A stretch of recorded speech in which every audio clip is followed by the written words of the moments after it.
Hi, welcome to another episode of Walking the Path. Today I'm walking the path around the battlements of Carisbrooke Castle in the middle of the Isle of Wight. There's been a castle here for more than 700 years, and over that time it's been both a defence against raiding Vikings as well as fighting off a French invading army. Hi there. It's quite tight on the top walls walking along here. Beautiful views beneath us, quite high up. The castle's also been a prison.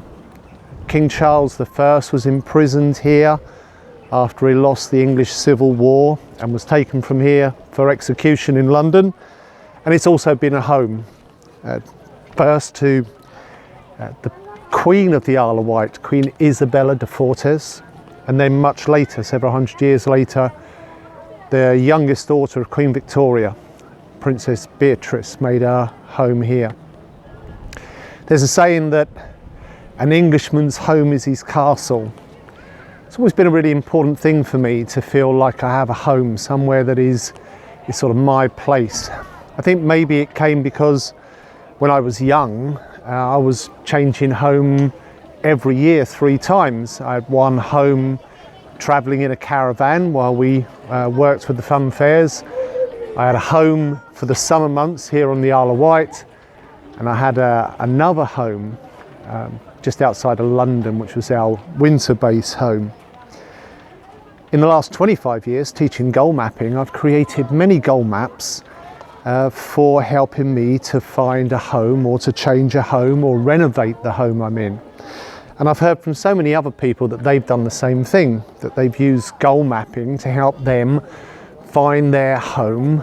And it's uncanny the way that so many people seem to find exactly the home that they've put on their map, that they create a goal map, and maybe through the law of attraction or programming their subconscious, they're finding a home that is such a great fit, such a great match to what they have mapped down.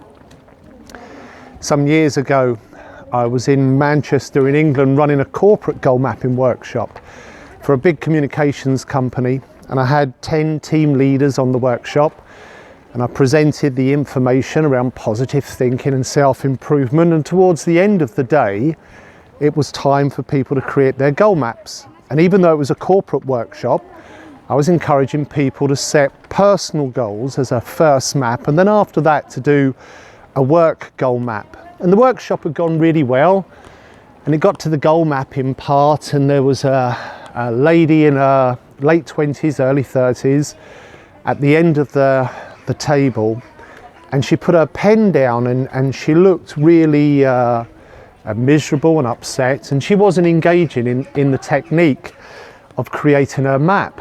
And so I went to her and I said, "Is there something wrong?" And she said, "Yes." She said, I think it's very wrong. I think you're wrong." I said, "Sorry?" She said, "I think it's really wrong." She said, "I didn't know we were going to do this type of thing today. The company has just told me to be here. I didn't realise I was going to be asked to set goals. You spent the whole day getting us to think positive and believe in ourselves, and now we're faced with the reality, and the reality is pretty awful." And I said, "What do you mean?" She said, "I'm never going to achieve my goal." And I said, "What is your goal?" And she said, "I don't really want to say." I said, tell me what your goal is, maybe I can help." She said, "I want to own a small vegetarian guest house in the Highlands of Scotland." And I said, "Well, that's a great goal. Why don't you put it down on your map?"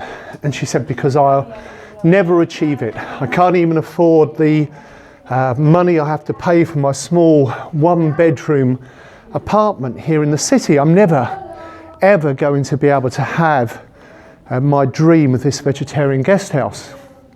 And she looked really quite angry, and I encouraged her to put the goal down and create her goal map, but she did it really almost with a bad heart.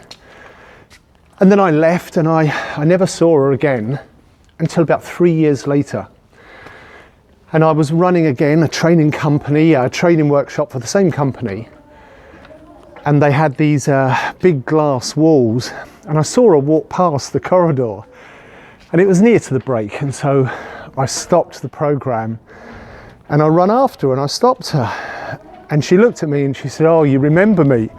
I said, "Absolutely, I even remember your goal because you gave me such a hard time that day that it's always stuck in my mind." And she said, "It was the strangest thing." She said, "After you left, I really cursed you because I thought it was so wrong that you got me to think about my dream and then be faced with the reality." And I went home and I told my partner and we cursed you together and said how wrong it was. But then the strangest thing was, a couple of days later, we saw an ad for a place that was for sale that was ideal to run as a vegetarian guest house up in the Highlands of Scotland. And we immediately dismissed it, saying we could never afford it and it wasn't possible for us. But we kept coming back to the ad. And by about the third time we looked at the ad, we suddenly realised that if we made a serious commitment to each other and that we moved in together and we sold one of the apartments, because we had an apartment each, and with a little bit of borrowing from relatives and friends, we managed to pull together the money to take this place. And my partner went full-time into running the guest house and I got relocation up into Scotland. And the 3 years since then have just flown by because I've been happier in my work and I'm about to take retirement and go and work with my partner. And she said, "I have to apologise and also thank you for helping me to have my dream." The thing that stuck in my mind so much was not just that I was delighted for her that she achieved her goal, but it was who she was as a person was so different when I met her 3 years later to who she was 3 years before. And this is the real value of goal setting that is so often missed by many people.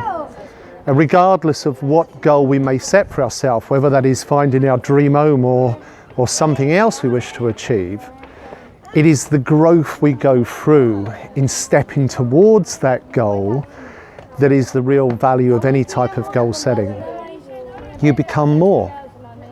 And actually, that's your real home too. You become more, you strengthen yourself, and your real home is you. And when you find the best of you, you find the best home ever. So whatever your dream is, whatever goals you have, whatever you desire to achieve, understand that it's not just the physical thing that you gain when you set goals in a great way. It is also the growth you go through as a person. Keep moving along your path, my friends. Until next time, I see you again then. Bye-bye for now.